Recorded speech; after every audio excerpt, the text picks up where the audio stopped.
KSRTCയുടെ ദാരിദ്ര്യമൊക്കെ മാറും, നിങ്ങൾ പേടിക്കണ്ട. ശമ്പളവും 1-ാം തീയതി കഴിഞ്ഞാൽ ഉടനെ മാറും. ബഹുമാനപ്പെട്ട മുഖ്യമന്ത്രി അതിനുള്ള എല്ലാ പിന്തുണയും തന്നിട്ടുണ്ട്. അതേ എനിക്ക് ചില നിർദ്ദേശങ്ങൾ തന്നിട്ടുണ്ട്, അതനുസരിച്ച് മുന്നോട്ട് പോകും. KSRTC ജീവനക്കാർ 1-ാം തീയതി കഴിഞ്ഞ് 5-ാം തീയതിക്ക് മുമ്പേ ശമ്പളം വാങ്ങും. മന്ത്രി ഇതും പറഞ്ഞ് വിദേശത്തേക്ക് പോയി. മന്ത്രിയുടെ വാക്ക് വിശ്വസിച്ച പാവപ്പെട്ട തൊഴിലാളികൾ ഇപ്പോൾ കടം വാങ്ങി ജീവിക്കേണ്ട അവസ്ഥയിലാണ്. ഇത് ജയധർമ്മൻ, തിരുവനന്തപുരം തമ്പാനൂർ ഡിപ്പോയിലെ മെക്കാനിക്സ് വിഭാഗം ജീവനക്കാരൻ. ശമ്പളം വീണ്ടും മുടങ്ങിയതോടെ വായ്പയടവ് തെറ്റി. വൃക്കരോഗിയായ മകന്റെ ചികിത്സയും വഴിമുട്ടി. 2 ഗഡുവായിട്ട് തരുമ്പോൾ തന്നെ ആദ്യത്തെ ഗഡു ബാങ്കുകാർ ലോണുണ്ട്, ആ ബാങ്കുകാരൻ ആ ലോൺ പിടിച്ചുകൊണ്ട് പോകുന്നു.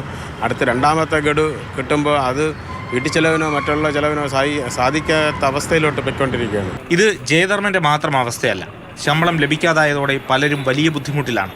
സമരം കടുപ്പിക്കാനാണ് സംഘടനകളുടെ തീരുമാനം. എല്ലാ മാസവും 5-ന് മുൻപ് ശമ്പളം നൽകുമെന്ന മുഖ്യമന്ത്രിയുടെ ഉറപ്പും 10-ന് മുൻപ് ആദ്യ ഗഡു ശമ്പളം നൽകാമെന്ന് സർക്കാർ ഹൈക്കോടതിയിൽ നൽകിയ ഉറപ്പുമാണ് തെറ്റിയത്.